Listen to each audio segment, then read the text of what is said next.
Yeah, so my name is Matt Denton. Sorry about my voice. Talking to people, I'm slowly losing my voice. This has nothing to do with being in the Hilton Bar last night.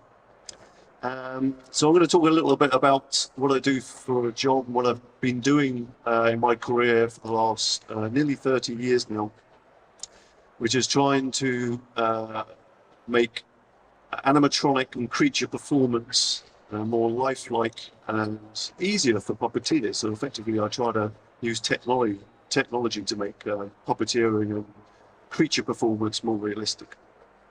Um, so you might know me from my YouTube channel. I don't know, maybe some of you do, maybe some of you don't. I'm not going to talk about that today, but my YouTube channel is basically upscaling. Well, a lot of it is upscaling uh, Lego to giant 3D printed vehicles. That particular one, which is on my stand, does 30 miles an hour. And I'm going to be racing Ivan Miranda at some point when he pulls his finger out and actually gets his go-kart over here. He was supposed to be here with me. We were going to have a race. It's not happening. Anyway, if you do want to check it out, that's my YouTube channel. And you can find me on as Mantis Robot on most channels as well. So I did an apprenticeship when I left school. I did 4 years electronics and software engineering apprenticeship. And so it gave me a very good grounding in electronics, and it was very hands-on. I realised quite quickly I really wasn't academic type. I did go to university. I did a year of university when I left my apprenticeship. I didn't finish my degree, and I'm not saying that's a good idea. Just for the kids out there, it just didn't work for me. But during my apprenticeship, I thought it'd be really fun to work in films, and I grew up loving films like Star Wars. And someone gave me a book, which was a book on industrial light and magic. Um, and it was, I remember flicking through this book going, they use special effects technicians and electronics technicians and prop makers, sculptors. There's so many people work to bring these models and creatures to life. I thought, wouldn't it be fun to work in that industry? So I was trying to figure out how I could work in movies. I had no contacts. So actually I blagged my way into a television production show in Earl's Court in London. And I went round saying, I want a job. There was 3 special effects people there. It was mostly like game show production and stuff like that. It was totally the wrong place to go. But there were 3 special effects companies. And I went up to them and said, I want a job. What do you do? And they said, I want to do electronics. And they were like, well, show me pictures. They weren't interested in my CV. They wanted to see what I could build. So I went away and came back a year later. And I built this model in my shed, which was my version of the Scout Walker from Star Wars. It was made out of plasticard and balsa wood. And I took that back to the show the next year, and I got a job because I could make something, because they wanted to know what I could make. So I got a job as a model maker to start off with, and a set dresser. But I wasn't a very good model maker. It was just a hobby. But the good news was that when I got to this company and started working with some of my friends I was still friends with now, who had all come out of model making courses and were brilliant model makers. Nobody did the electronics or the software or the control systems. So I was like, I can do this. I can make the LEDs work. I can make the parts move, So I basically got pigeonholed and niched in market, which not many people were doing at the time. There weren't many people doing electronics and software in the film industry. There still isn't. There's still quite a few of us around. So that's how I got my first job with that Scout Walker model. And when I started, actually what I wanted to do when I left school was robotics. That was what I really wanted to do. And I ended up in a course which didn't really cover any robotics. In fact, I used to play with my Lego Technic. I would make robots with it. But that was my dream, was robotics. But actually, animatronics in film is like robots for film. So it's still robotics, but it's robots that don't have to work 24/7. We build prototypes, rapid prototypes, as an animatronic, I say. It only has to work for the length of the film. So to me, in a way, it was actually better suited to me because it was robotics, but it was a creative side of robotics in animatronics. So I quickly thought, well, that is actually more what I need. I didn't really want to work on like KUKA arms in factories building cars. What I wanted was movie robots, animatronics, droids, you know, R2-D2, stuff like that. But when I started for this special effects company, most animatronic creations at the time were created using traditional control methods, which was a radio control device, such that you would use on a plane or car or a boat, and servos and the receiver. So the bottom right-hand corner is the motor, and above that is a radio receiver, and to the left is the transmitter. I'm sure a lot of you are already aware of that. So you just plug up to 8 motors into the receiver at the time. That was the maximum channels you could do, was 8 motors. So whatever we created, we'd use, say, 8 motors in the top of the head to do the blinks and the eyes, and then you'd have another receiver and another person on another transmitter doing the mouth, so maybe another 8 motors. So most heads were about 16 motors or less at the time. So I was looking at that and thought, well, we can do better than that, you know, because that's really awkward. You've got 2 people on transmitters. The transmitters aren't really made for puppeteering or creatures. And I already knew that the Jim Henson's Creature Shop were doing stuff with computers and animatronics. And that was the ultimate goal, was to work there. That was my dream. But so I thought, well, I'll just start doing my own. So I started to create my own computer control systems through the frustration of not having the tools that I wanted to be able to do more than 8 motors at a time. You know, these heads, we wanted to make more complex things. And so I started to create this computer expression control system. So the other thing about the traditional method was that you would generally have a joystick on a transmitter. You'd move a joystick up and down, and it would control one motor, left and right, let's say. So that would be one axis. Now you could join things up. You could pair maybe 2 motors together. You could even do some simple mixing inside of the transmitters that would allow you to do like maybe 4 things moving together to make them blink. But it's quite simple. But with the computer system, what I was able to do was expand to about 30-something channels of control. So I had like nearly 30 motors we could use now. So the heads could be more complicated. But also every input to a control. So let's say I was making the eyes move up and down. So that would be one control lever or a one control joystick.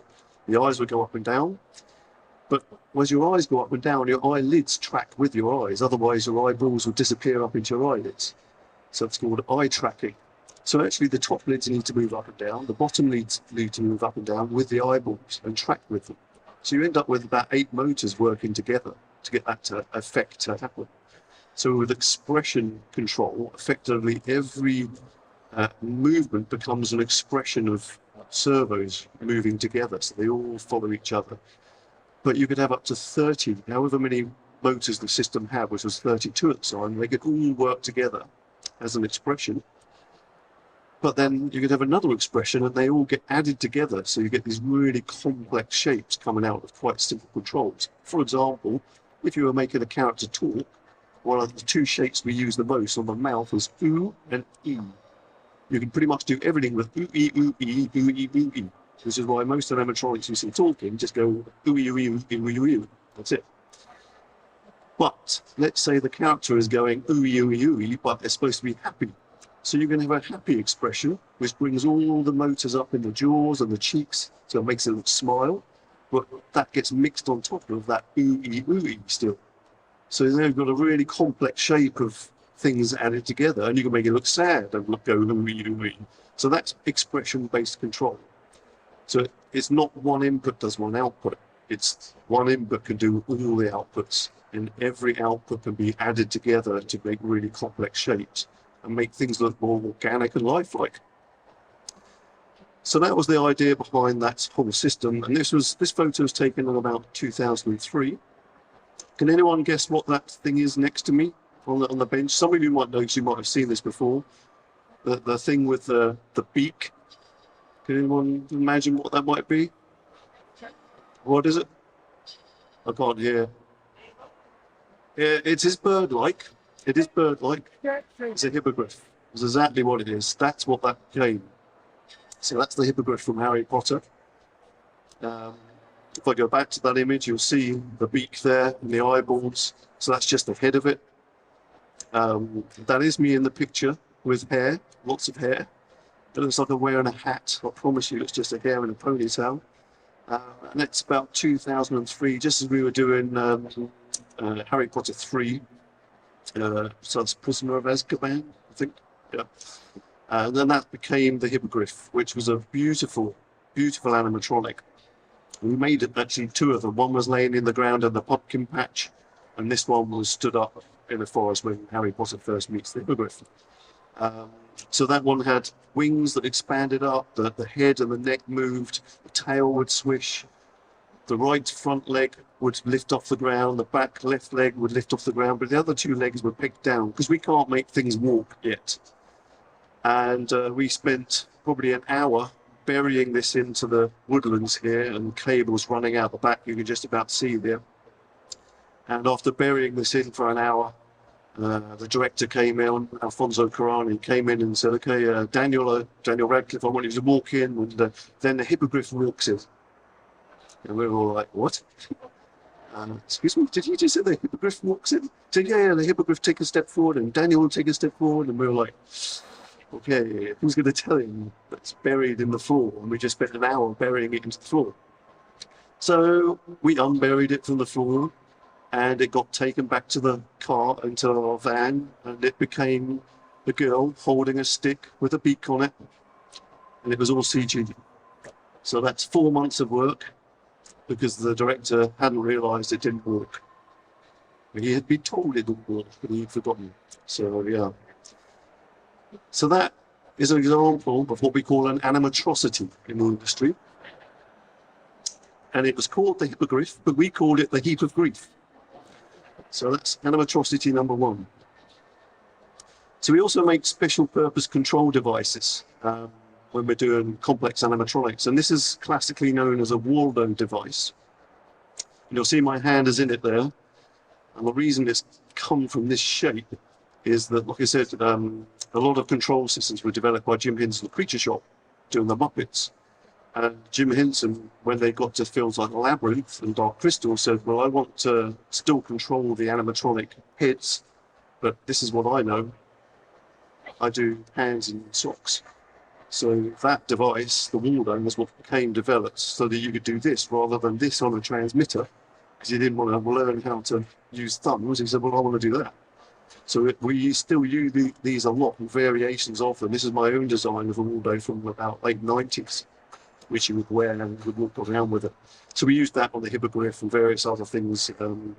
So we do make custom controls, and that's another part of moving away from that standard radio transmitter system, which isn't really made for the job.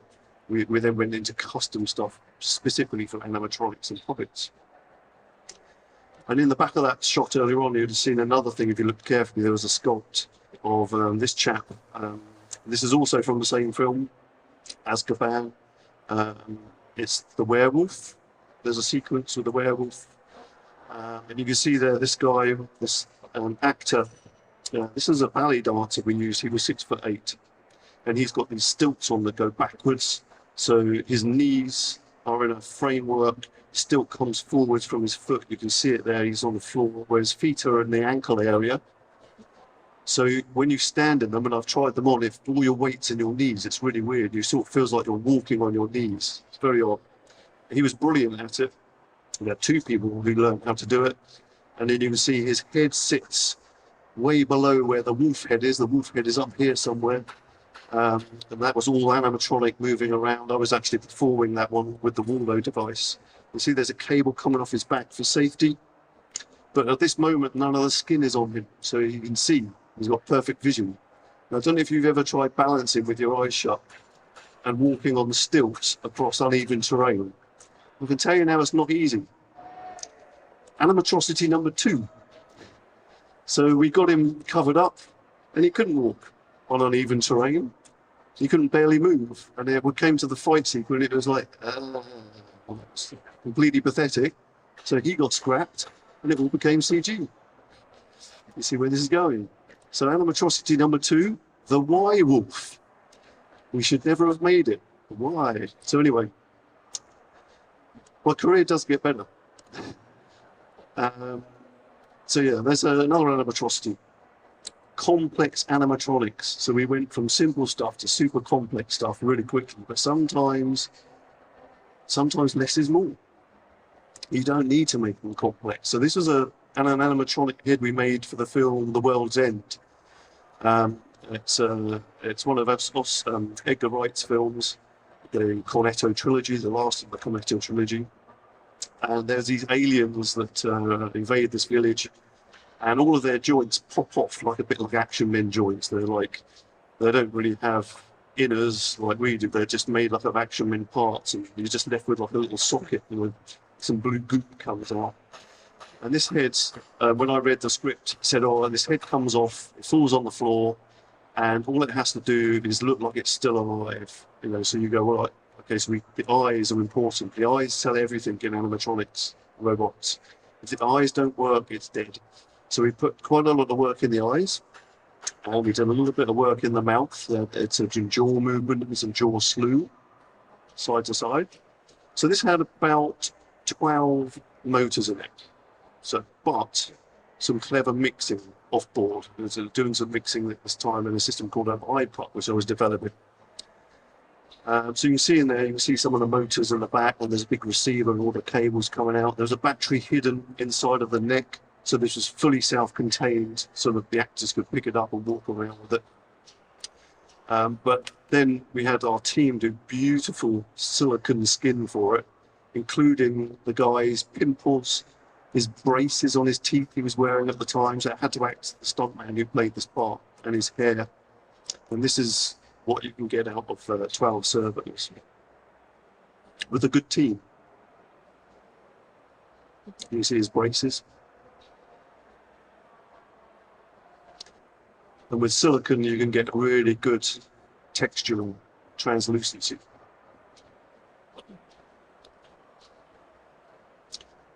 When I initially released that video, everyone said fake. I still get fake comments on it all the time because they say it's someone laying down with a white t-shirt on. It's like, why would we go to all that effort to fake that? But yeah, it's one of the nicest heads I think we've ever done, but it's just an example of less is more sometimes. You don't have to make things super complicated. So I was saying, I mentioned this iPop system I was developing, and that is because the computer systems from the 90s and 2000s that I developed were quite big. And you turn up on set, and you set up all your kit, and then they go, right, we're going to move over there, and they did pack down the kit and move it back over there. It just wasn't very practical for the way filming was going. So I was trying to miniaturize everything. And that's what I did with an iPod. I took the computer from being on the desktop, and I put it inside of the head of the puppet. Because you can do that now, because technology is getting better and better, and the computers are getting faster and faster. So I squashed all my software down and put it inside this little thing called an iPod. And the iPod could run about 24 servos, and you could do all the expression, all those mixing, but it all happens inside the head. So then we go back to the old transmitters, because now we can use them again just to send the position of their sticks to the thing in the head that does all the clever work. So there's no off-board computing. All the computing is done inside the puppet's head. And it's a really nice way of doing things, because you can also make custom controls like Waldos. You could just send their signal through the transmitters and stuff. We use an off-the-shelf radio transmission. You don't have to develop any of that. The other nice thing you can do with this is you can take things like miniature IMUs. So on the one on the left used to be how big they were, and then suddenly you can buy them this big now, and they're tiny and they're a little chip. And what I've always loved doing is taking one technology and applying it to something else. So as soon as I was playing around with IMUs, I was like, well, what if you had an iPod and an IMU? Because you can add that data into the computer that's inside the head. So you put an IMU inside the head, and then you can get something called free animation, which is anything the head does, it can pick up that movement and can do something with it. So I was like, well, I wonder if we can run the eyes, because I said the eyes are the most important part. One of the hardest things to do, if someone is wearing a character's being worn by someone, like a head, an animatronic head, the actor inside, it's very hard to know when he's going to go look left. And when you look left, you want to do something with the eyes, because you don't just leave your eyes behind, they go with you. So the performer who's doing the eyes has to kind of know immediately when this person's going to move. And if it doesn't work, if they miss that cue, it doesn't work. or you have to do a lot of rehearsal, and we never have time for rehearsal anymore. It's all very much faster paced now. So by using an IMU, you can do things like this. Now, this character that you're seeing there on the left is obviously a handheld thing. It's not something that someone wears, but I used it to develop the software that you're going to see. And actually, this was a test head to be K2SO from Andor and what's the film? Rogue One. Thank you. There we go. So this is my initial test, just using the motion of an IMU to control the eyes. So you can see the eyes looking up and down and blinking as I'm moving. And then I can squint by tilting side to side.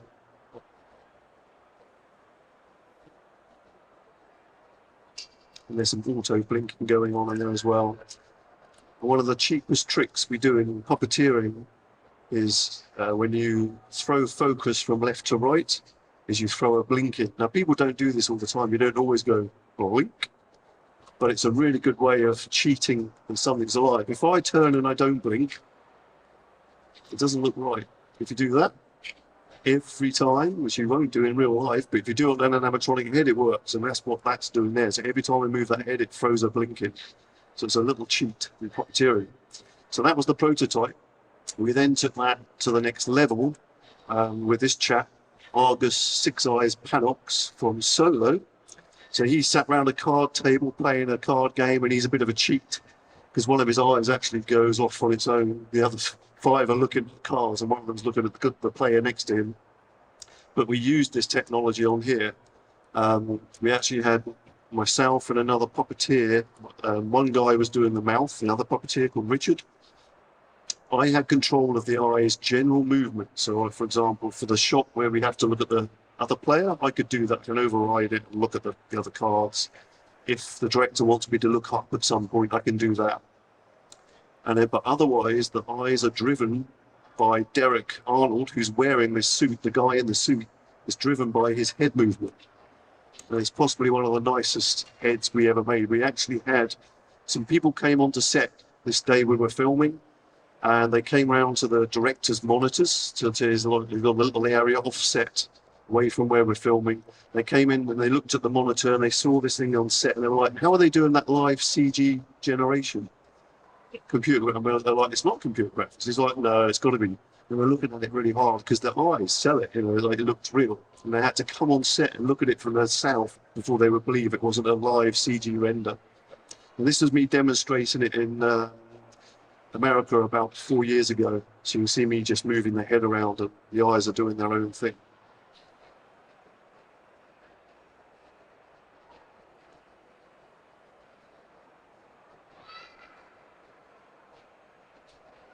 So he could look down at his cards and it just worked beautifully because as soon as he moved his head, the eyes came down. And I put little digital delays and filters on there to make it look more softer and more organic. That's my boss, Neil Scanlon. I work for his creature effects team at Ireland.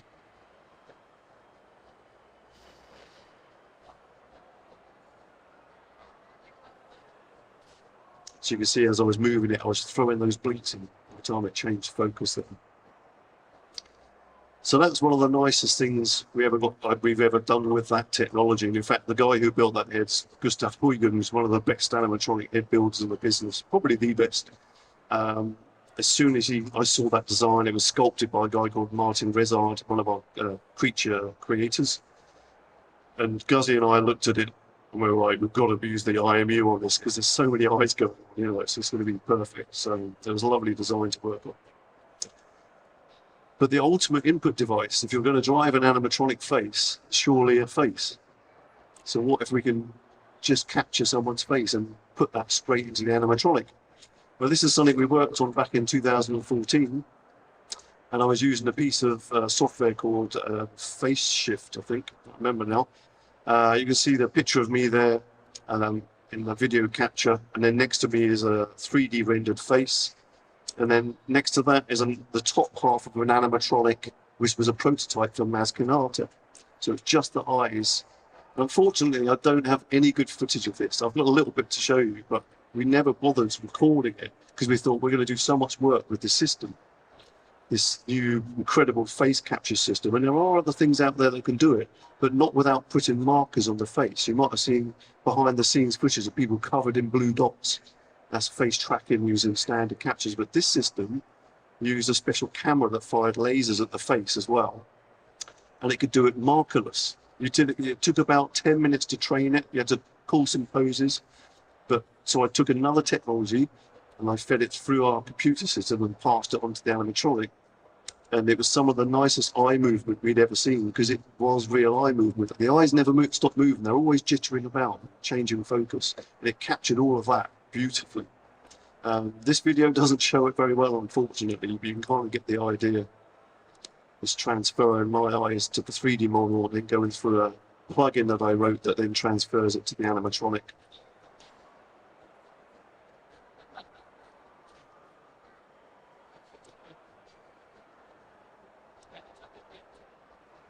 I can't move one eyebrow at a time, so I'm trying to lift it to.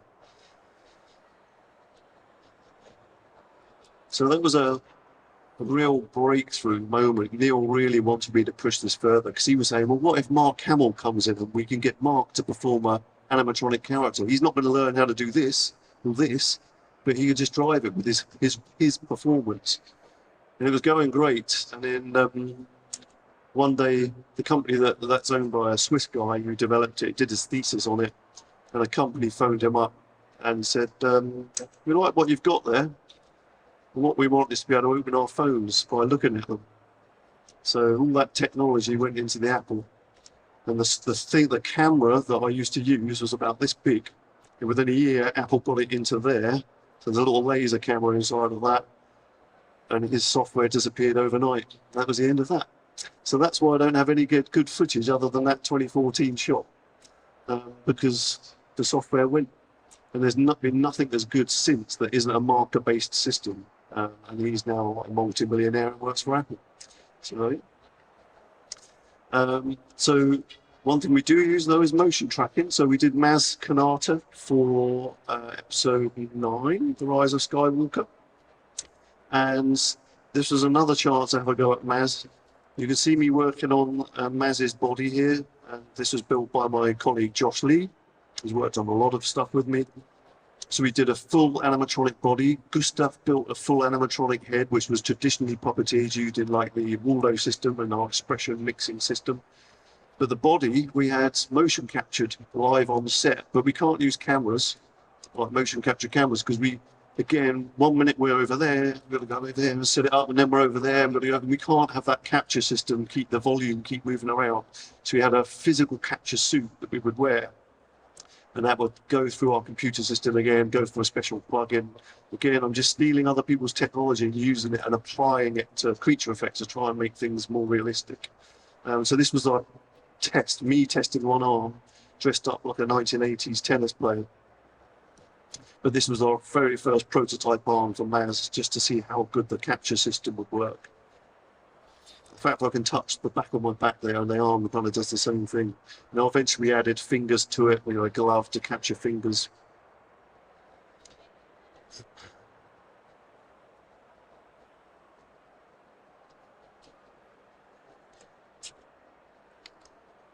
So it's a lovely system, that, and it was really promising. We showed that to the director, and he went, yeah, go for it, make the full thing. That was before we started making the Maz animatronic. So we had a performer on set called Claire, and she would wear a suit. I would be doing the eyes on Maz. We had the same guy doing the mouth that did Argos. He'd be doing the mouth, I'd do the eyes, and then Claire would perform for us. And she was a great sport, because the system, you'd have to calibrate it every day. You do a T-pose to calibrate it. But quite often, she'd have to stand like that to get Maz to stand straight, or do some really awkward pose, and she was brilliant. She'd just lock in, and she knew exactly where she was to go back to that position again. So we had some nice shots out of that. So again, it's trying to find other technologies to make things better and easier to perform, easier puppeteering, computer-aided puppeteering. So I can't really not talk about this character, because it's probably changed. It was the highlight of my career and changed my life for the better in many ways. It opened up lots of doors for me. BB-8, of course. We built 7 BB-8s for the film. It's the first droid I'd ever built. with my colleague Josh, who's in the back there. He's kneeling down with a BB-8 head there. That's me with the transmitter. This is actually day one in Abu Dhabi on set, very first day of filming on episode 7. It's the very first day we used them in earnest in sand. And you can see there we've got some grey bits on the back of them, so that all gets erased digitally. So the 7 we built for the film weren't the real ones we use on the red carpet events. They had like puppeteering rods or stabilizer wheels that get digitally removed afterwards, because we couldn't handle the type of terrain we would need to cover with a normal actual rolling droid BB-8. No one would be daft enough to design something that rolled on its own surface, because it won't work without help, as it turns out. So yeah, day one in Abu Dhabi is about 48 degrees. All the glue starts to give way, the panels start falling off. We found out the glue mounts at 50 degrees and everything starts falling apart. So it's pretty hectic. But what I did do when we started on this project, we hadn't done before, is I started to simulate a lot of our stuff.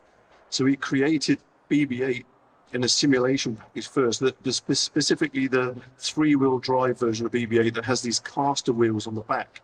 So each wheel at the back is driven and the ball is driven, but the wheels at the back steer and they can rotate on the spot. So it's got this crazy Ackerman steering, but they're also driven. So as you're going into a corner, each wheel is spinning at a different speed. So there's a computer working all that out. And we simulated that first in this simulation package, which uses physics. So I also created the ramp of the Millennium Falcon, because we knew we had to go up a 15-degree ramp to get onto the Millennium Falcon. So we knew how much power we needed, and we simulate the power in the motors. You see a little jump at the top. And then we built, there's our final version without the skin on, and we imported the finest sand we could find to try and see if it coped with sand, which it didn't, of course. It hated sand. And then we took it to the Pinewood back block, some of the set being built there. We drove around the roughest terrain we could find. But it was great having this new tool of simulation, and I actually drove it around the simulated environment with the same controller that we drive it on set, same radio control. It just goes via a simulated environment instead. So it's a great tool. And I'm also using it to do little things like this. So you remember my little Scout Walker from the start? My dream would be to build a little Scout Walker robot. We still keep talking about it. I developed this one, worked out the code for it back in 2015. We just never got around to building it. So you can see the way he walks is purely by shifting weight. So he's got nice big feet, so there's no dynamic balancing going on. But it's a really lovely, cute walk, and I think it'll be a great vehicle to build.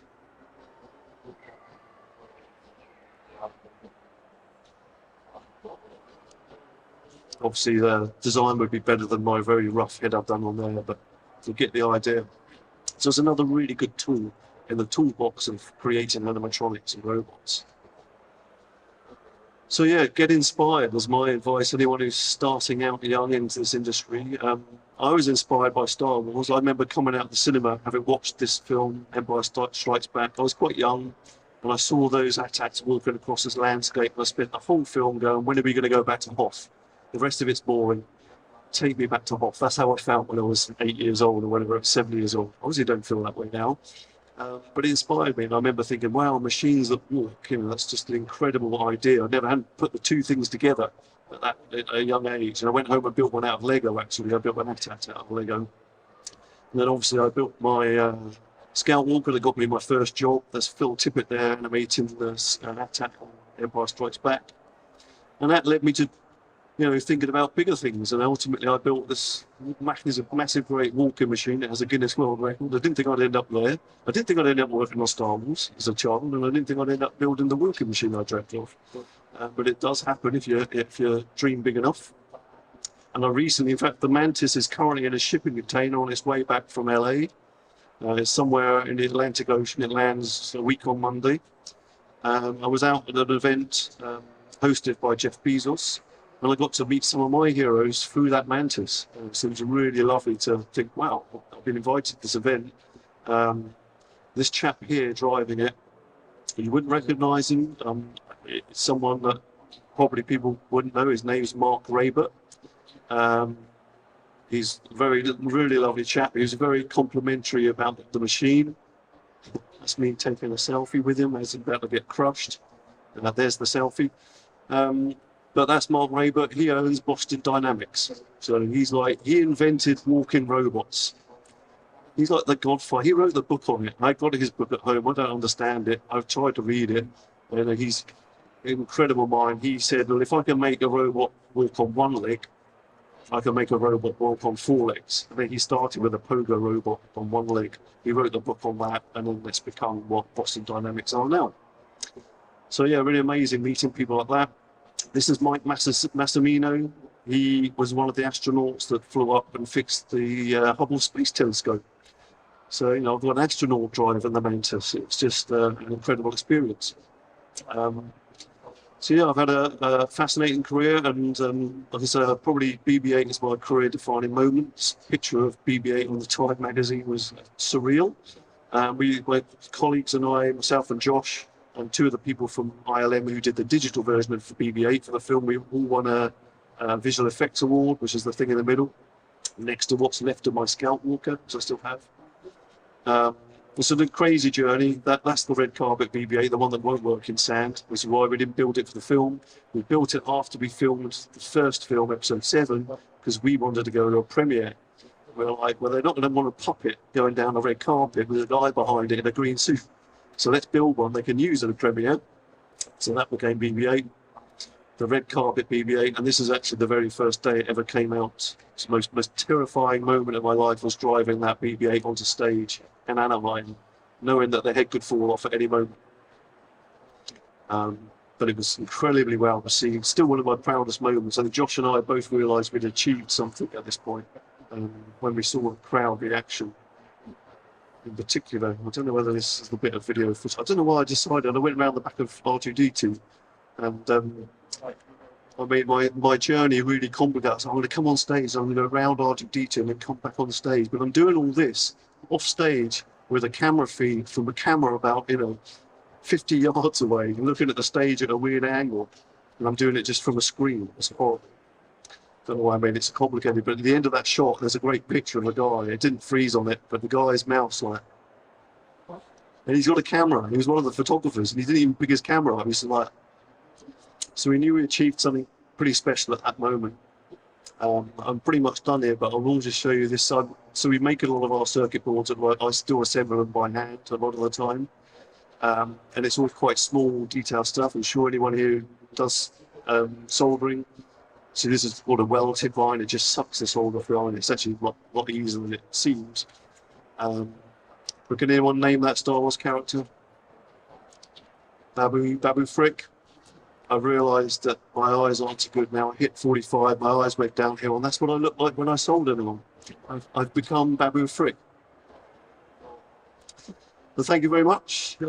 That's completed my talk, 38 minutes. Wow, I was told I had 30 minutes, and I found out I had 45 minutes, so I think I've nailed it, and probably got a little bit of time for Q&A. So, yes? Yeah. Any questions? Yeah. Well, thank you.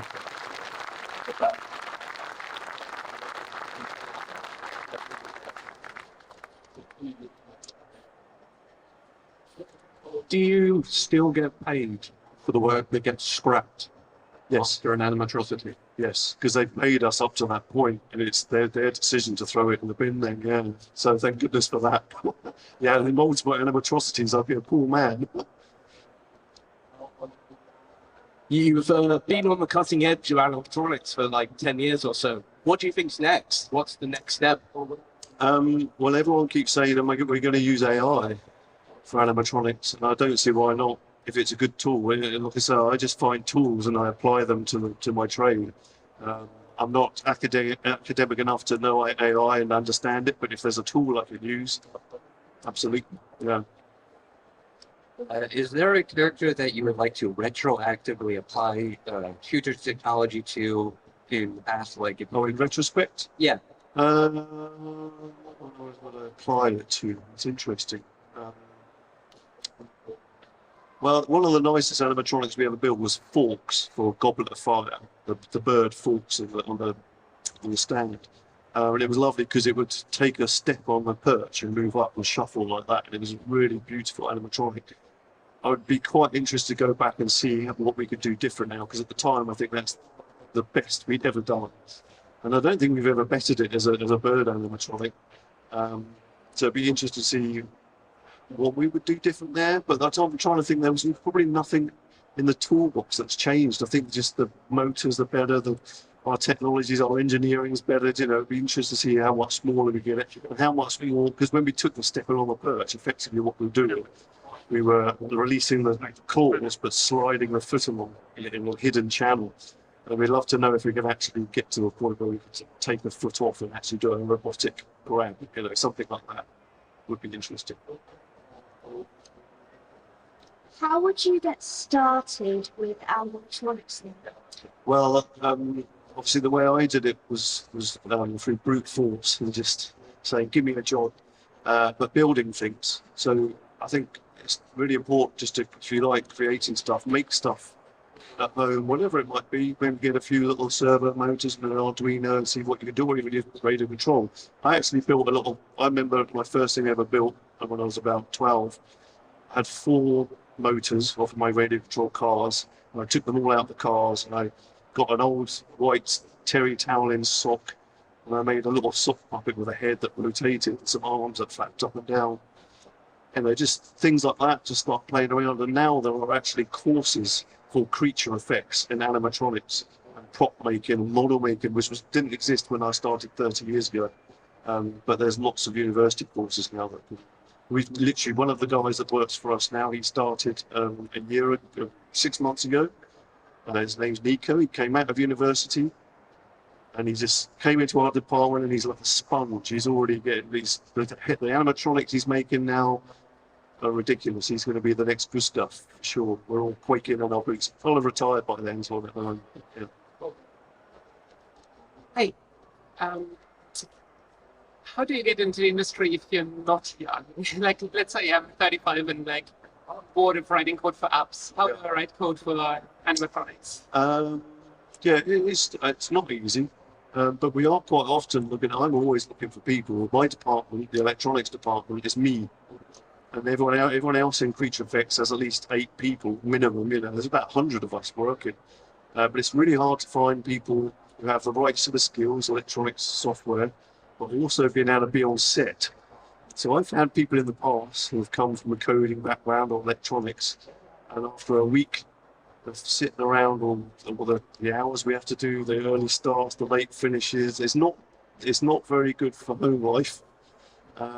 They leave, you know, it's just not for them. I had a really good guy that worked with me for a bit, and I thought, well, this is great, I found someone, and then a couple of months in, he was working on Star Wars. He was a Star Wars fan, and then he left because he wanted a 9 to 5.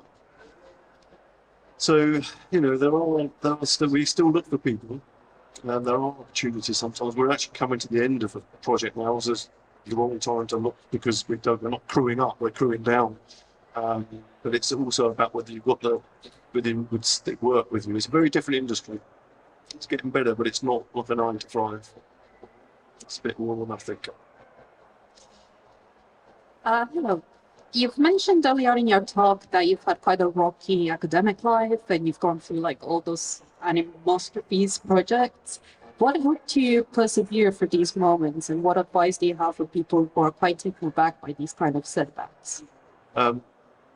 The setbacks of dropping out of university and things like that, or Yes. what would I do differently? Yeah, well, dedicate a lot of time and effort into projects and then they fail. The thing that I did wrong, that I did very wrong, was so none of my family had been to university, so we knew nothing about it.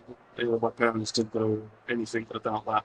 That's why I did an apprenticeship, because it really worked for me, because it was hands-on and college. So I did an ONC and an HNC at college at the same time. I was doing a 4-year apprenticeship. So first of all, I would look at if academia doesn't work for you, then definitely look at apprenticeships and stuff like that, or placements. The thing that I did wrong with university was my family went, okay, you want to do electronics? Where's the nearest town? We live in Fareham, you can go to Portsmouth because you can drive every day. But they didn't even look. You know, they didn't look for robotics courses, anything. We just went, what's nearest? Because that makes it cheap. And so I got bored really quickly. They offered me a place in the second year of the degree. And I went, no, I'll do the first year because none of my mates are doing the second year, idiot.